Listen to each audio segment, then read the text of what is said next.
ओम शांति। 2-5-20 की वाणी है।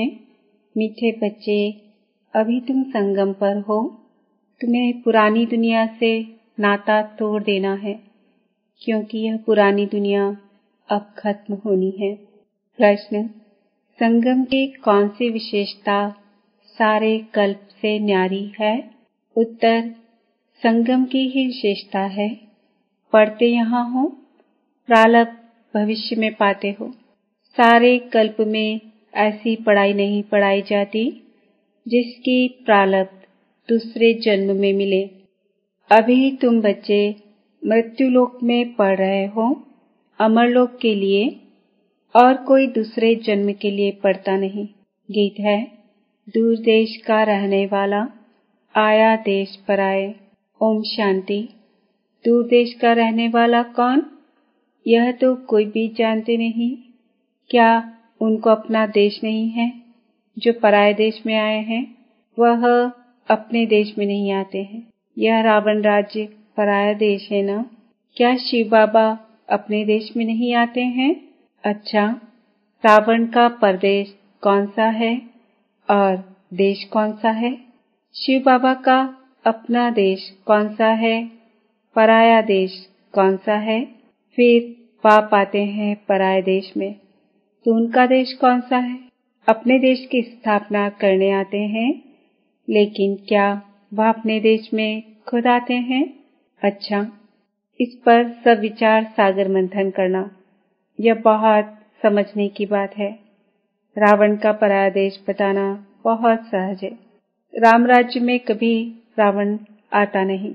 बाप को रावण के देश में आना पड़ता है, क्योंकि रावण राज्य को चेंज करना होता है। यह है संगम युग। वह सतयुग में भी नहीं आते, कलयुग में भी नहीं आते, संगम युग पर आते हैं। तो यह राम का भी देश है, रावण का भी देश है। इस किनारे राम का, उस किनारे रावण का है। संगम है ना? अभी तुम बच्चे संगम पर हो, ना इस तरफ ना उस तरफ हो। अपने को संगम पर समझना चाहिए। हमारा उस तरफ ताल्लुक नहीं है। बुद्धि से पुरानी दुनिया से ताल्लुक तोड़ना पड़ता है। रहते तो यहाँ ही हैं, परंतु बुद्धि से जानते हैं यह पुरानी दुनिया ही खत्म होनी है। आत्मा कहती है, अभी मैं संगम पर हूँ, पाप आया हुआ है। उनको खेवैया भी कहते हैं। अभी हम जा रहे हैं। कैसे? योग से। योग के लिए भी ज्ञान है, ज्ञान के लिए भी ज्ञान है। योग के लिए समझाया जाता है, अपने को आत्मा समझो, फिर पाप को याद करो। यह भी ज्ञान है ना? ज्ञान अर्थात समझाने। बाप मत देने आए हैं, कहते हैं अपने को आत्मा समझो। आत्मा ही 84 जन्म लेती है। बाप बच्चों को ही विस्तार से बैठ समझाते हैं। अभी यह रावण राज्य खत्म होना है। यहाँ है कर्म बंधन, वहाँ है कर्म संबंध। बंधन दुख का नाम है, संबंध सुख का नाम है। अब कर्म बंधन को तोड़ना है।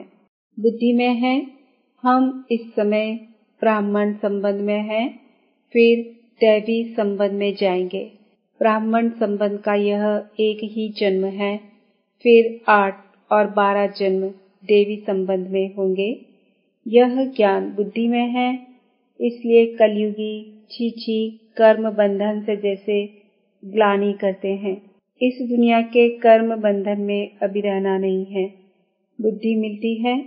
यह सब है आसुरी कर्म बंधन। हम भी गुप्त एक यात्रा पर हैं। यह बाप ने यात्रा सिखलाई है। फिर इस कर्म बंधन से न्यारे हो, हम कर्मातीत हो जाएंगे। यह कर्म बंधन अब टूटना ही है। अब बाप को याद करते हैं कि पवित्र बन, चक्र को समझ, चक्रवर्ती राजा बने। पढ़ रहे हैं, फिर उनका एम ऑब्जेक्ट प्रारब्ध भी चाहिए ना? तुम जानते हो, हमको पढ़ाने वाला बेहद का बाप है।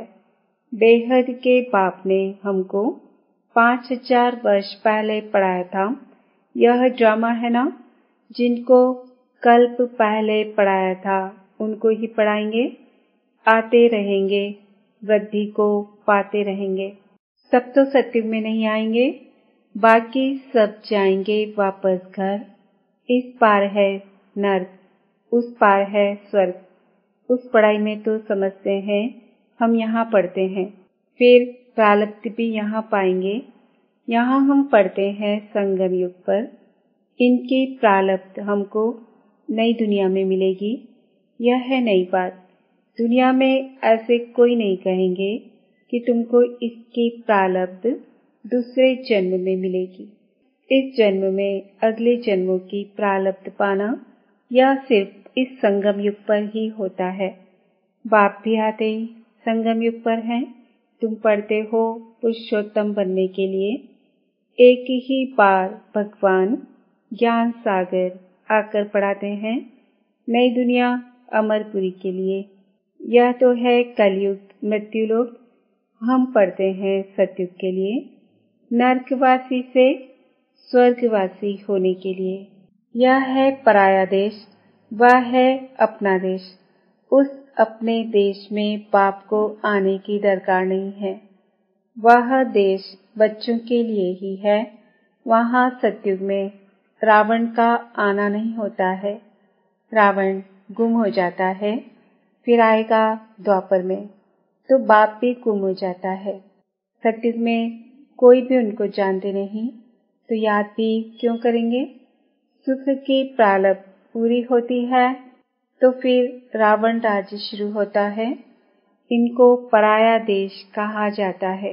अभी तुम समझते हो हम संगम युग पर हैं, हमको रास्ता दिखलाने वाला बाप मिला है। बाकी सब धक्के खाते रहते हैं।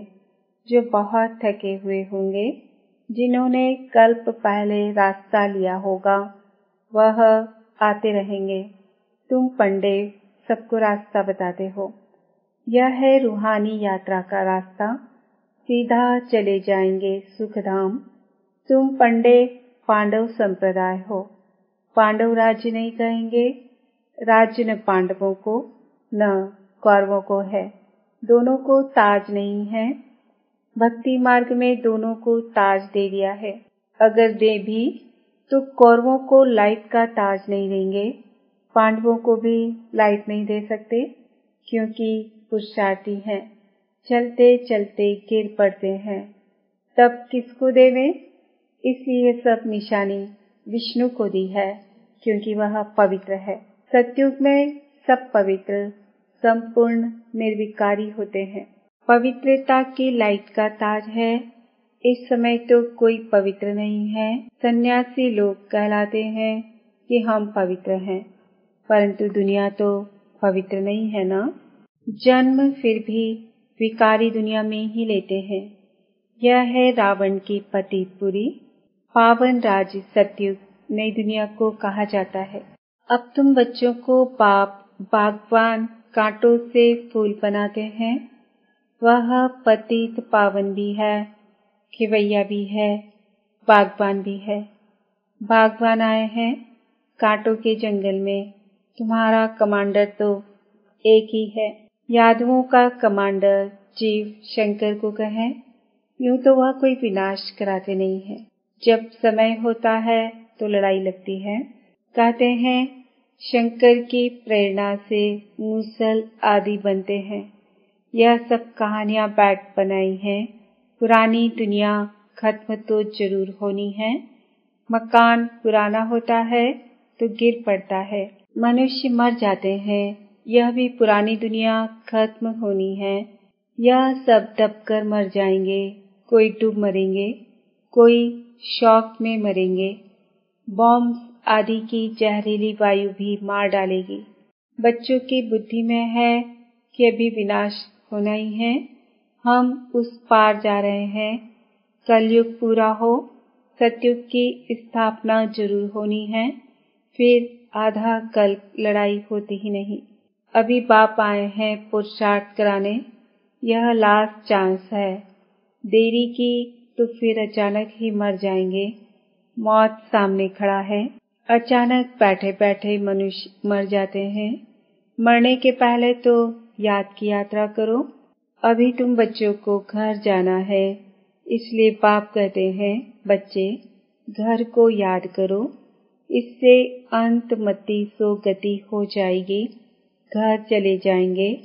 परंतु सिर्फ घर को याद करेंगे तो पाप विनाश नहीं होंगे, बाप को याद करेंगे तो पाप विनाश हो और तुम अपने घर चले जाएंगे। इसलिए पाप को याद करते रहो, अपना चार्ट रखो तो मालूम पड़ेगा सारे दिन में हमने क्या किया। 5-6 वर्ष की आयु से लेकर अपनी लाइफ में क्या क्या किया वह भी याद रहता है। ऐसे भी नहीं सारा टाइम लिखना पड़ता है, ध्यान में रहता है। बगीचे में बैठ बाबा को याद किया, दुकान पर कोई ग्राहक नहीं है, हम याद में बैठे रहे, अंदर में नोट रहेगा। अगर लिखना चाहते हो तो फिर डायरी रखनी पड़े। मूल बात है ही यह, हम तमो प्रधान से सतो प्रधान कैसे बने, पवित्र दुनिया के मालिक कैसे बने, पतित से पावन कैसे बने। बाप आकर यह नॉलेज देते हैं, ज्ञान का सागर बाप ही हैं। तुम अभी कहते हो बाबा हम आपके हैं, सदैव आपके ही हैं, सिर्फ भूलकर देह अभिमानी हो गए हैं। अभी आपने बताया है तो हम फिर देही अभिमानी बनते हैं। सतयुग में हम देही अभिमानी थे, खुशी से एक शरीर छोड़ दूसरा लेते थे। तो तुम बच्चों को यह सब धारणा कर फिर समझाने लायक बनना है तो बहुतों का कल्याण होगा। बाबा जानते हैं ड्रामा अनुसार नंबर वार पुरुषार्थ अनुसार सर्विसेबल बन रहे हैं। अच्छा, किसको झाड़ आदि नहीं समझा सकते हो? भला यह तो सहज है ना, किसको भी बोलो तुम अपने को आत्मा समझ बाप को याद करो, यह तो बिल्कुल सहज है।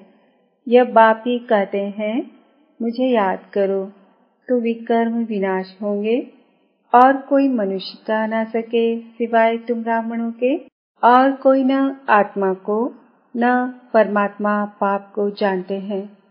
ऐसे ही सिर्फ कह देंगे तो किसको तीर लगेगा नहीं। भगवान का रूप जानना पड़े। यह सब नाटक के एक्टर्स हैं। हर एक आत्मा शरीर के साथ एक्ट करती है, एक शरीर छोड़ दूसरा ले फिर पार्ट बजाती है। वह एक्टर्स कपड़े बदली कर भिन्न भिन्न पार्ट बजाते हैं। तुम फिर शरीर बदलते हो। वो कोई मेल व फीमेल की ड्रेस पहनेंगे, अल्पकाल के लिए यहाँ मेल का चोला लिया तो सारी आयु मेल ही रहेंगे। वह हद के ड्रामा, यह है बेहद का। पहली मुख्य बात है बाप कहते हैं मुझे याद करो। योग अक्षर भी काम में नहीं लाओ, क्योंकि योग तो अनेक प्रकार के सीखते हैं, वह सब है भक्ति मार्ग के। अब बाप कहते हैं मुझे याद करो और घर को याद करो तो तुम घर में चले जाएंगे। शिव बाबा इनमें आकर शिक्षा देते हैं, बाप को याद करते करते तुम पावन बन जाएंगे, फिर पवित्र आत्मा उड़ेगी। जितना जितना याद किया होगा, सर्विस की होगी, उतना वह ऊंच पद पाएंगे। याद में ही बहुत विघ्न पड़ते हैं।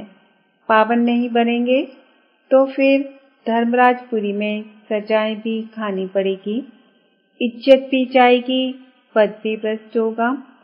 पिछाड़ी में सब साक्षात्कार होंगे परंतु कुछ कर नहीं सकेंगे।